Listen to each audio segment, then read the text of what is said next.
കാർഷിക മേഖലയിൽ ഏറ്റക്കുറച്ചിലുകൾ പുതിയൊരു സംഭവമല്ലെങ്കിലും ജാതിയുടെ വിലയിടിവ് കർഷകർക്ക് നഷ്ടമുണ്ടാക്കിയിട്ടുണ്ട്.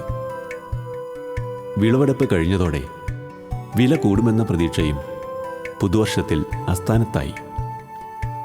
വർഷങ്ങളായി സുസ്ഥിരമായ വില ലഭിച്ചുകൊണ്ടിരുന്ന ഒരു വിളയായിരുന്നു ജാതി.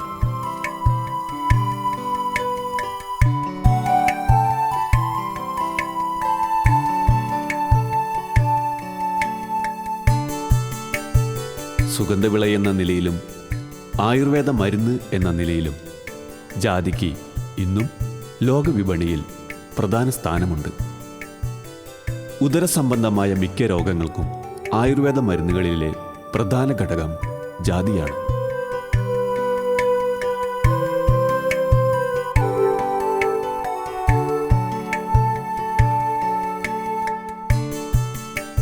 മിരിസ്റ്റിക്കേസി കുടുംബത്തിൽപ്പെട്ട ജാതി കേരളത്തിലെ സമതല പ്രദേശങ്ങളിലും ഊട്ടി, കുറ്റാലം പ്രദേശങ്ങളിലും ധാരാളമായി കൃഷി ചെയ്തു വരുന്നുണ്ട്. ആദായകരമായ വിലയും താരതമ്യേന കുറഞ്ഞ ഉൽപാദന ചെലവുമാണ് ജാതി കൃഷി കേരളത്തിൽ വ്യാപകമാക്കാൻ കാരണം.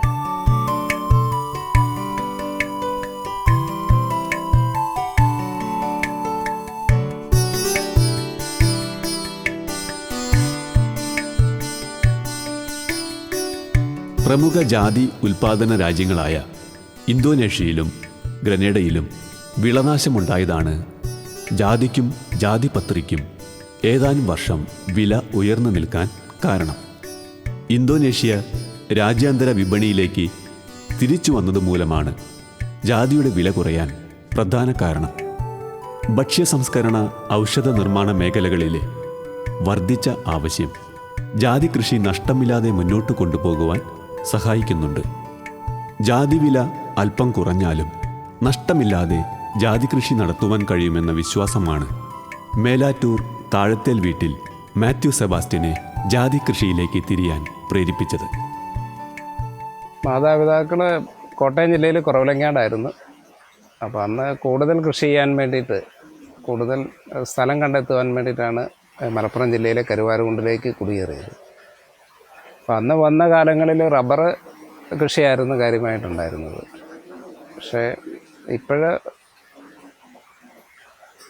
അതുപോലെ തന്നെ നെൽകൃഷി, റബ്ബർ കൃഷി തുടങ്ങിയ കൃഷികളായിരുന്നു പാരമ്പര്യമായിട്ട് ചെയ്തിരുന്നത്.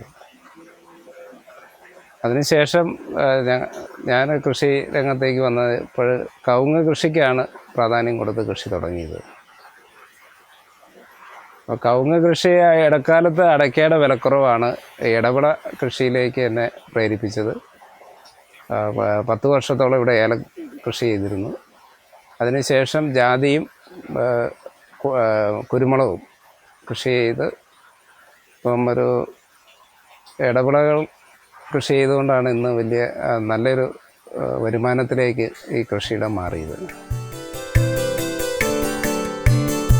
കൃഷികളോടുള്ള താല്പര്യം കൊണ്ട് കൂടുതൽ സ്ഥലത്ത് കൃഷി നടത്താനായി കുറുവലങ്ങാട് കുരുവാക്കുണ്ടിൽ നിന്ന് മേലാറ്റൂരിലെത്തിയ ദേവസി കാടുപിടിച്ചു കിടന്ന കുന്നിൻ പ്രദേശത്തെ വളക്കൂറുള്ള പ്രദേശമാക്കി മാറ്റാൻ 3-4 വർഷങ്ങൾ കഠിനമായി അധ്വാനിച്ചു.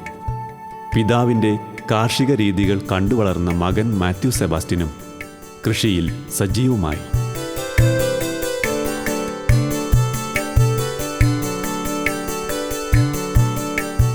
കാലാവസ്ഥയ്ക്കും മണ്ണിനും അനുയോജ്യമായ കൃഷി എന്ന നിലയിൽ ഏലത്തിനായിരുന്നു മുൻതൂക്കം.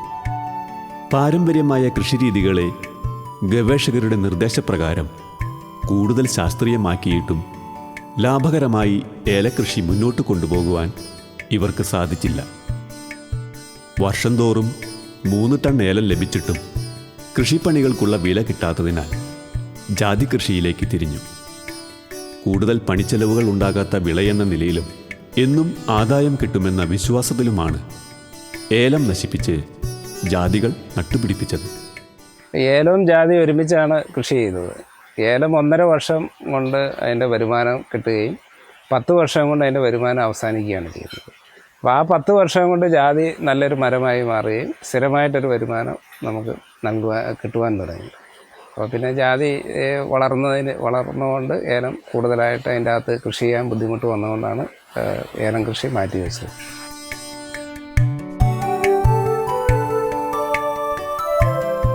BC 1-ാം ശതകം മുതൽ ഇന്ത്യയിൽ സുലഭമായി വളരുന്ന സുഗന്ധവിളയാണ് ജാതി. ഈ കാലഘട്ടത്തിന് മുമ്പ് മുതലേ ആയുർവേദ മരുന്നായി ജാതി ഉപയോഗിച്ചിരുന്നതായി ചരിത്ര ഗ്രന്ഥങ്ങളും ആയുർവേദ ഗ്രന്ഥങ്ങളും പറയുന്നു.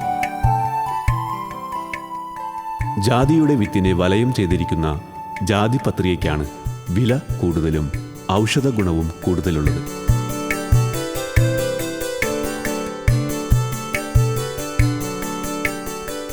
ഇരുപത് മീറ്റർ വരെ ഉയരത്തിൽ ശാഖോപശാഖകളോടുകൂടി വളരുന്ന നിത്യഹരിത വൃക്ഷമാണ് ജാതി. ആൺമരത്തിൽ ആൺപൂക്കളും പെൺമരത്തിൽ പെൺപൂക്കളുമാണ് ഉണ്ടാകുന്നത്. വളരെ അപൂർവമായിട്ടാണ് ഒരു മരത്തിൽ തന്നെ ആൺപൂക്കളും പെൺപൂക്കളും ഉണ്ടാകുന്നത്. പാകമെത്തിയ ജാതിക്കായ്ക്ക് സാമാന്യം വലിയൊരു ചെറുനാരങ്ങയുടെ വലിപ്പമുണ്ടാകും.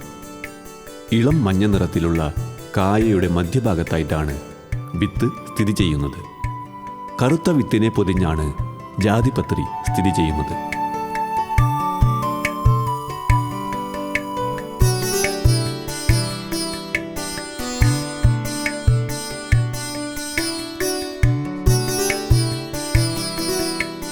പന്ത്രണ്ട് ഏക്കറോളം വരുന്ന കൃഷിയിടത്തിൽ 1200 ജാതി മരങ്ങളുണ്ട്. വിവിധ ഇനത്തിൽപ്പെട്ട ജാതികളോടൊപ്പം പെരുവണ്ണാമൊഴി സുഗന്ധവിള ഗവേഷണ കേന്ദ്രത്തിലെ കൃഷിശാസ്ത്രജ്ഞനായ മാത്യു വികസിപ്പിച്ചെടുത്ത വിശ്വശ്രീ എന്ന ഇനവും നട്ടിട്ടുണ്ട്. തൂക്കവും വലിപ്പവുമുള്ള ജാതിക്കായ്കളാണ് വിശ്വശ്രീയുടെ പ്രത്യേകത. പടർന്നു പന്തലിച്ചു വളരുന്ന വിശ്വശ്രീ ജാതിയിൽ നിന്ന് കൂടുതൽ ഉൽപ്പാദനവും ഉണ്ടാകുന്നു. പരാഗണത്തിലൂടെ വിവിധ ജാതികളിൽ ഉൽപ്പാദനം കൂട്ടുവാനായി 100 ആൺജാതി മരങ്ങളും മാത്യുവിൻ്റെ കൃഷിയിടത്തിലുണ്ട്. ജാതി 1200 ജാതിയാണ് ഈ 12 ഏക്കറിൽ കൃഷി ചെയ്യുന്നത്. അതിൽ വിശ്വശ്രീ ഇനം ഇവിടെ കൃഷി ചെയ്യുന്നുണ്ട്. പിന്നെ കേരളശ്രീ എന്ന നിലയിൽ ഇവിടുത്തെ തന്നെ ഒരു നല്ല ഇനം ഡെവലപ്പ് ചെയ്തെടുത്താണ് അത് കൂടുതലായിട്ട് കൃഷി ചെയ്യുന്നുണ്ട്. പിന്നെ ഈ നമ്മുടെ കേരളത്തിലും അടുത്ത 2-3 സ്റ്റേറ്റിലുള്ള മികച്ച കൃഷിക്കാരുടെ എല്ലാ ഇനങ്ങളും ഈ തോട്ടത്തിലുണ്ട്. അതൊരു 25-ലധികം ഇനങ്ങൾ കൃഷി ചെയ്യുന്നുണ്ട് ഇവിടെ. ജാതിയിലിപ്പോൾ അത്യുൽപാദന ശേഷിയുള്ള നല്ല ഇനങ്ങൾ കൃഷി ചെയ്യുവാണെങ്കിൽ, ഗ്രാഫ്റ്റ് ചെയ്ത ജാതിയാണെങ്കിൽ 1 ഏക്കറിൽ 100 മരങ്ങൾ നമുക്ക് കൃഷി ചെയ്യാൻ സാധിക്കും. അതൊരു ആവറേജ് ഒരു 10 വർഷമാകുമ്പം ഇന്ന് ഒരു 10,000 രൂപ വരെ വരുമാനം കിട്ടുന്ന ജാതി മരങ്ങൾ ഉണ്ട് ഇവിടെ. എന്നാലും നമ്മളൊരു 5 ലക്ഷം രൂപ വരെ ഒരു ഏക്കറിൽ നിന്ന് ഇപ്പോഴത്തെ വില അനുസരിച്ച് വരുമാനം ഉണ്ടാക്കാൻ സാധിക്കുന്നുണ്ട്.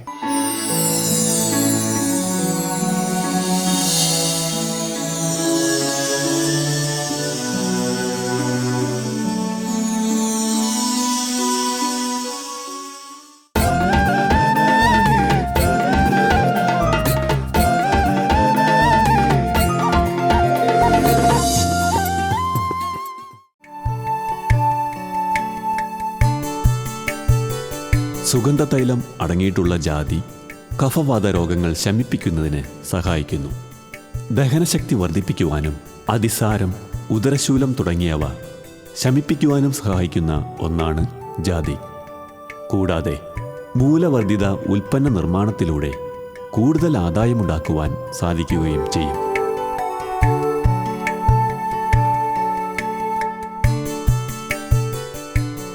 വിശ്വശ്രീ, കേരളശ്രീ, നാടൻ ഇനങ്ങൾ ഉൾപ്പെടെ 10ഓളം ഇനത്തിൽപ്പെട്ട ജാതികളാണ് തോട്ടത്തിലുള്ളത്. പന്നികളുടെയും ആനകളുടെയും ആക്രമങ്ങൾ മൂലം കൃഷിയിടത്തിലെ ഭൂരിഭാഗം തെങ്ങുകളും വെട്ടിമാറ്റിയാണ് ജാതികളെ സംരക്ഷിച്ചു വരുന്നത്. സുഗന്ധവിള ഗവേഷണ കേന്ദ്രത്തിലെ കൃഷിശാസ്ത്രജ്ഞരുടെ നിർദ്ദേശങ്ങളുടെ അടിസ്ഥാനത്തിൽ ജാതി കൃഷി കൂടുതൽ ശാസ്ത്രീയമാക്കുകയാണ് കാളിയാവ് ബ്ലോക്ക് പഞ്ചായത്ത് മെമ്പറായ മാത്യു സെബാസ്റ്റ്യൻ.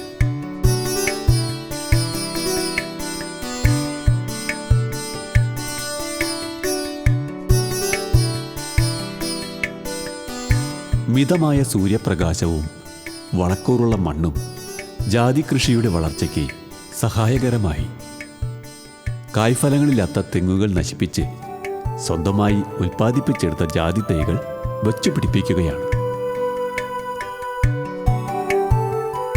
3 വർഷം കഴിയുന്നതോടെ പുഷ്പിച്ചു തുടങ്ങുന്ന ജാതി മരങ്ങളിൽ നിന്ന് 5-ാം വർഷം മുതൽ നല്ല വിളവ് ലഭിക്കുന്നുണ്ടെന്നാണ് ഈ കർഷകന്റെ അനുഭവ സാക്ഷ്യം.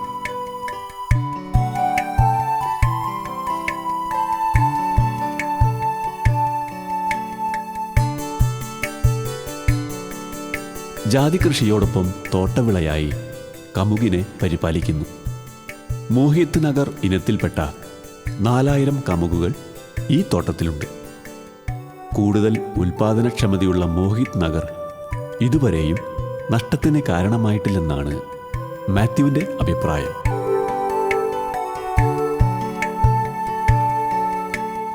കവുങ്ങ് കൃഷി ഇപ്പോൾ ഇവിടെ മോഹിത് നഗറാണ് കൃഷി ചെയ്തിരിക്കുന്നത്. ഏക്കറിൽ 400 കവുങ്ങ് വെച്ച് നമുക്ക് കൃഷി ചെയ്യാൻ സാധിക്കും. ഒരു കവുങ്ങിൽ നിന്ന് 25 കിലോ അടയ്ക്കയാണ്, പഴുക്കയാണ് കിട്ടുന്നത്, പച്ച പഴുക്ക അടയ്ക്ക. അപ്പോൾ ആവറേജ് ഒരു 1 ലക്ഷം രൂപ per ഏക്കർ കവുങ്ങിൽ നിന്ന് വരുമാനമായിട്ട് കിട്ടുന്നു.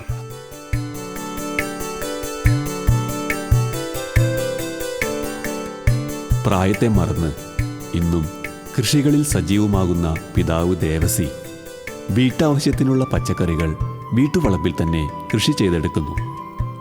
പുറമേ നിന്നുള്ള പച്ചക്കറികൾ ആരോഗ്യത്തെ ശമിപ്പിക്കുമെന്നാണ് ഇദ്ദേഹത്തിൻ്റെ അഭിപ്രായം. ചെടികളെയും കൃഷികളെയും പരിപാലിക്കുമ്പോൾ ശാരീരികമായും മാനസികമായും ആരോഗ്യം ഉണ്ടാകുന്നതോടൊപ്പം ദൈവത്തെ തൊട്ടറിയുവാനും കഴിയുന്നു.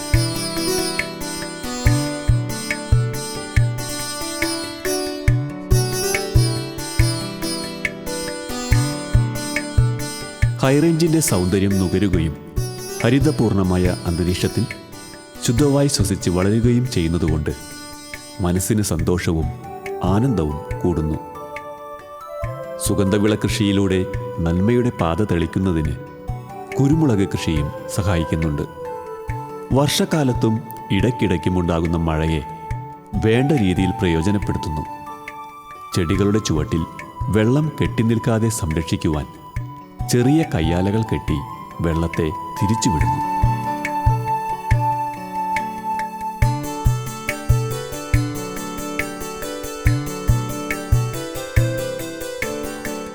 മനസ്സിന് കുളിരു പകരുന്ന തരത്തിൽ കായ്കൾ ഉണ്ടായി കിടക്കുന്ന ജാതിത്തോട്ടത്തിലൂടെ കാർഷിക മാധ്യമ പ്രവർത്തകരോടൊപ്പം കർഷകന്റെ ടീമും ഈ കൃഷിയിടം സന്ദർശിച്ചു.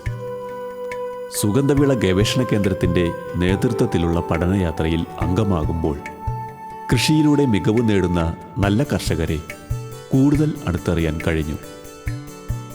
ജാതികളോടൊപ്പം ശാസ്ത്രീയമായിട്ടാണ് മാത്യു കുരുമുളക് കൃഷി നടത്തിയിരിക്കുന്നത്.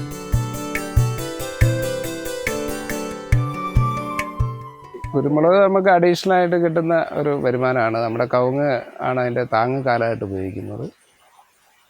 അത് ശ്രീകര, ശുഭകര, പഞ്ചമി എന്ന പുതിയ ഇനം കൊടികളാണ് കൃഷി ചെയ്തിരിക്കുന്നത്. ശരിക്കും ഞാനൊരു ബിസിനസ്സുകാരനായിരുന്നു.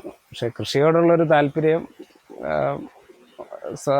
പാരമ്പര്യമായിട്ട് നമ്മുടെ കുടുംബത്തിൽ കൃഷി ഉണ്ടായിരുന്നുകൊണ്ട് അതിനോടൊരു താല്പര്യം ഉണ്ടാകുകയും അത് ഈ ഏലവും ജാതിയൊക്കെ നമ്മൾ മറ്റ് കൃഷിക്കാരുടെ അടുത്ത് പോയിട്ട് നമ്മുടെ കാർഷിക സർവകലാശാല, അതുപോലെ തന്നെ കേന്ദ്ര ഗവേഷണ കേന്ദ്രം തുടങ്ങിയ സ്ഥലങ്ങളിൽ പോയി കൂടുതൽ കാര്യങ്ങൾ പഠിക്കുകയും അവരുടെ സയൻറ്റിസ്റ്റുകളുടെ, അതുപോലെ തന്നെ ഡിപ്പാർട്ട്മെൻറ്റിലെ മേധാവികളുടെ സഹായത്തോടു കൂടിയാണ് കൃഷി ചെയ്തത്. ഇപ്പോൾ കൃഷിയെല്ലാം സ്വന്തമായിട്ട് പഠിച്ചുകൊണ്ട് ഇപ്പം എനിക്കും എൻ്റെ അടുത്ത് വരുന്ന ഈ തോട്ടം സന്ദർശിക്കാൻ ഒരു മാസത്തിലൊരു 10-50 ആൾക്കാർ കൃഷിക്കാർ വരുന്നുണ്ട് ഇവിടെ.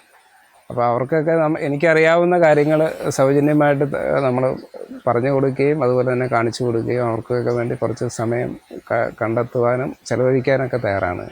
ആര് വരുന്ന കൃഷിയെപ്പറ്റി പഠിക്കാൻ ആര് വന്നാലും അവരെ നമ്മൾ സ്വാഗതം ചെയ്യുകയാണ്.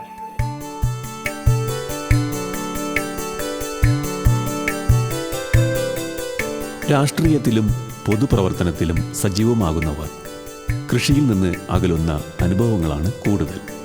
മനുഷ്യരെ സ്നേഹിക്കുവാനും അവരുടെ പ്രശ്നങ്ങൾ മനസ്സിലാക്കി പ്രവർത്തിക്കുവാനുമുള്ള കഴിവ് കൃഷി പരിപാലനത്തിലൂടെ മാത്യു സെബാസ്റ്റ്യൻ നേടിയെടുക്കുന്നു. മലയുടെ ചെരിവ് നോക്കിയാണ് ഓരോ വിളകളും ചിട്ടപ്പെടുത്തിയിരിക്കുന്നത്. തെങ്ങുകളെ കൃഷിയിടത്തിൽ നിന്ന് പൂർണ്ണമായിട്ടും അകറ്റി നിർത്തിയിട്ടില്ലെങ്കിലും മറ്റ് വിളകൾ വളരുന്നതനുസരിച്ച് തെങ്ങുകളെ മുറിച്ചു മാറ്റുന്നു.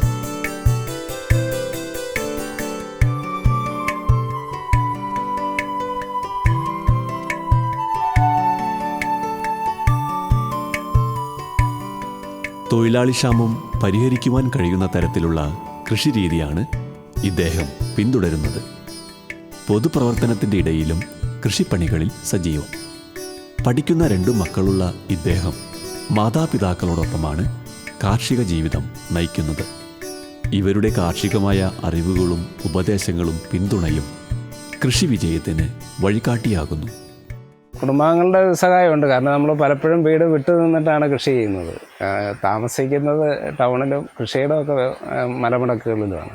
പ്രത്യേകിച്ച് ആനശല്യമൊക്കെ ഉള്ള ഒരു പ്രദേശമാണ് ഇവിടെ.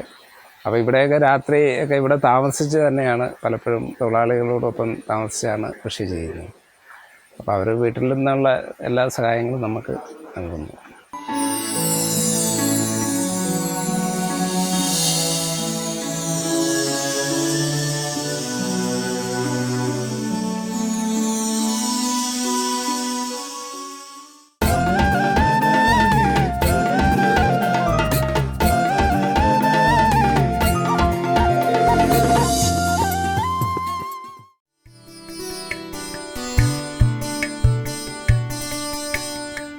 ഏകവിള കൃഷിയിലെ ബുദ്ധിമുട്ടുകളും നഷ്ടങ്ങളും ഒഴിവാക്കുവാൻ ബഹുവിള കൃഷി. തോട്ടവിള എന്ന നിലയിൽ കമുക് വളർന്ന് ആദായം നൽകി വരുന്നു. സൂര്യപ്രകാശം മറ്റ് ചെടികൾക്ക് ലഭിക്കുന്ന തരത്തിലാണ് കമുക് നട്ടിരിക്കുന്നത്. 60% സൂര്യപ്രകാശം ലഭിച്ചാൽ മാത്രമേ ജാതി മരങ്ങളിൽ നിന്ന് കൂടുതൽ ആദായം ലഭിക്കൂ.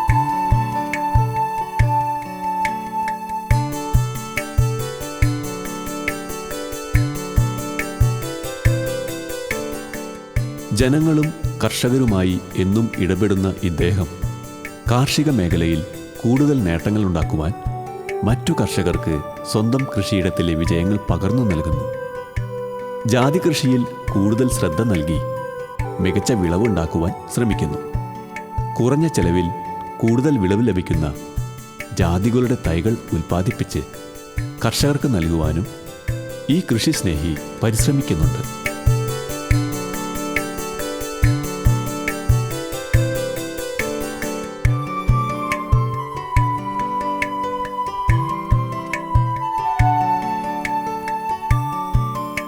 പന്ത്രണ്ട് ഏക്കറോളം വരുന്ന കൃഷിഭൂമിയെ നോക്കി പരിപാലിക്കുവാൻ 8 തൊഴിലാളികൾ സ്ഥിരമായിട്ടുണ്ട്. ജാതിക്കായയുടെ മൂപ്പ് നോക്കി പറിച്ചെടുക്കണം. അതിൽ നിന്ന് വിത്തും പത്രിയും വേർപെടുത്തി ഉണക്കി പ്രത്യേകം സൂക്ഷിക്കണം. മാർക്കറ്റിൽ നല്ല വില ലഭിക്കുന്ന അവസരത്തിലാണ് ഇവയുടെ വിൽപ്പന. ജാതിയുടെ വിളവെടുപ്പ് ജൂൺ മാസത്തിൽ, മെയ് മാസത്തിൽ തുടങ്ങി ഒരു ജനുവരി ഫെബ്രുവരിയിൽ അവസാനിക്കുന്നുണ്ട് ജാതിയുടെ. കവുങ്ങിൻ്റെ വിളവെടുപ്പ് തുടങ്ങുന്നത് ഒക്ടോബർ നവംബറിൽ തുടങ്ങി മാർച്ചിൽ അവസാനിക്കുകയാണ്. പിന്നെ കുരുമുളക് നമുക്ക് ഡിസംബറിലാണ് അതിൻ്റെ വിളവെടുപ്പ് നടക്കുന്നത്. ആ സമയങ്ങളിലൊക്കെ നമ്മൾ കൃത്യമായിട്ട് ഇവിടെ വരികയും ജോലിക്കാർക്ക് വേണ്ട നിർദ്ദേശങ്ങളൊക്കെ. വിൽപ്പന കൂടുതലായിട്ടും എക്സ്പോർട്ട് ചെയ്യുന്ന ആൾക്കാരാണ് കൊണ്ടുപോകുന്നത്. കാലടി, ഈരാറ്റുപേട്ട, വൈക്കം തുടങ്ങിയ പ്രദേശത്തെ എക്സ്പോർട്ട് ചെയ്യുന്ന ആൾക്കാരാണ് ജാതിക്കായി ജാതിപത്രിയും വാങ്ങുന്നത്. അടയ്ക്ക പിന്നെ കരുവാരുകൊണ്ട് തന്നെ അടയ്ക്കയ്ക്ക് വലിയ മാർക്കറ്റുള്ളൊരു പ്രദേശമാണ്. കേരളത്തിൽ അറിയപ്പെടുന്ന അടയ്ക്ക മാർക്കറ്റിലൊന്നാണ് കരുവാരുകൊണ്ട്.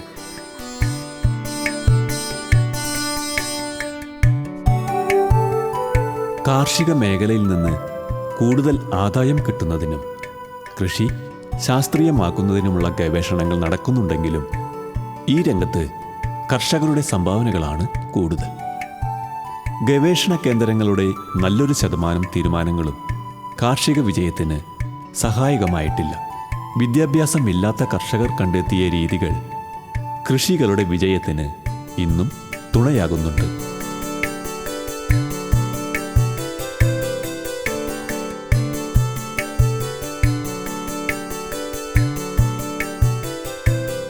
ഓരോ കാലഘട്ടത്തിലും ഉണ്ടാകുന്ന രോഗകീടങ്ങളെ പാരമ്പര്യമായ രീതികളെക്കാൾ കൂടുതൽ ശാസ്ത്രീയമാക്കി കൃഷിയിടത്തിൽ പ്രയോഗിച്ച് വിജയം നേടുന്നവരാണ് കൂടുതൽ. കൃഷികളെ ദൈവികമായി കാണുകയും മണ്ണിനെ നശിപ്പിക്കാതെ പണികളെടുത്ത് കൂടുതൽ ആദായം ഉണ്ടാക്കുകയും ചെയ്യുന്ന കർഷകരാണ് ഗ്രാമങ്ങളിൽ കൂടുതൽ.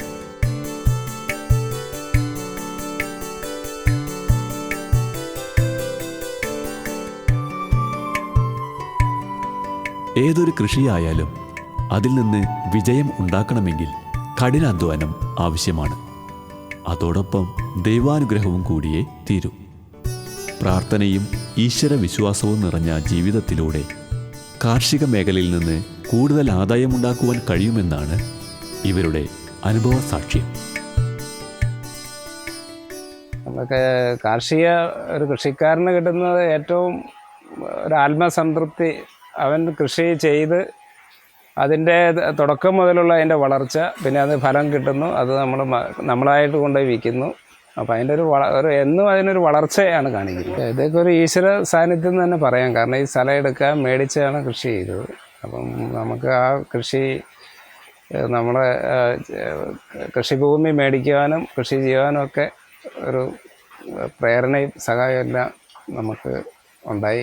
അതൊരു വലിയ ദൈവാനുഗ്രഹമാണ്. നമ്മൾ വളരെ ചെറുപ്പത്തിൽ തന്നെ ഈ സ്ഥലമൊക്കെ മേടിക്കാൻ തോന്നിയത് തന്നെ, നമ്മളെ തോന്നിപ്പിച്ചത് തന്നെ ഒരു ഈശ്വര സാന്നിധ്യം കൊണ്ട് തന്നെയാണ്.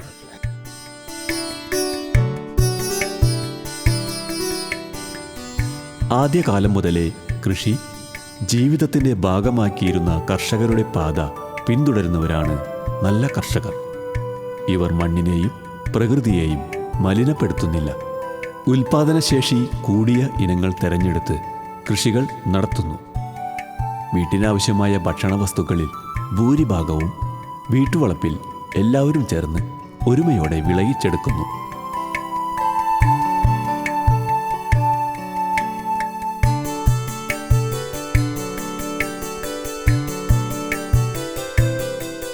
സന്തോഷവും സമൃദ്ധിയും നൽകുന്ന കാർഷിക ജീവിതാനുഭവങ്ങൾ നന്മയുടെ പാത തുറക്കുകയും വിദ്യാഭ്യാസപരമായി ഉയർത്തുകയും ചെയ്യുമെന്നാണ് ഇസ്രായേൽ കൃഷിശാസ്ത്രം. ഒരു നാടിൻ്റെയും വീടിൻ്റെയും സാമ്പത്തികമായ വളർച്ചയ്ക്ക് കൂടുതൽ സഹായിക്കുന്നത് കൃഷികളാണ്.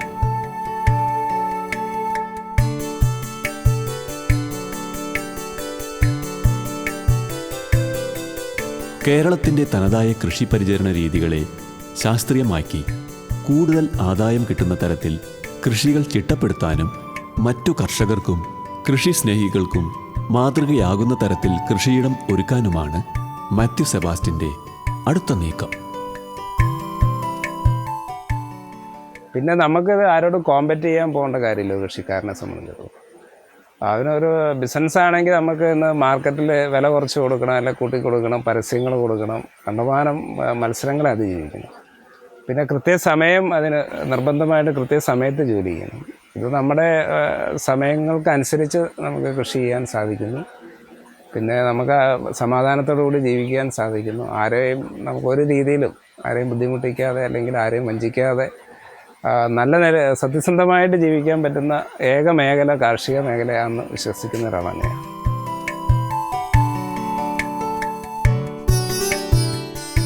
ആധുനിക രീതികളെ മാടി വിളിക്കുന്ന മലയാളികളുടെ പുത്തൻ ശൈലിയിൽ നിന്ന് മാറി ആയുസ്സും ആരോഗ്യവും സൗന്ദര്യവും വർദ്ധിപ്പിക്കുന്ന കൃഷിരീതികളെ പ്രണയിച്ച് നന്മയുടെ വിത്ത് വിതയ്ക്കുന്ന ഈ കർഷക കുടുംബം മലയാളി സമൂഹത്തിന് അഭിമാനമായി കൃഷിയിൽ ഉയർച്ച നേടട്ടെ.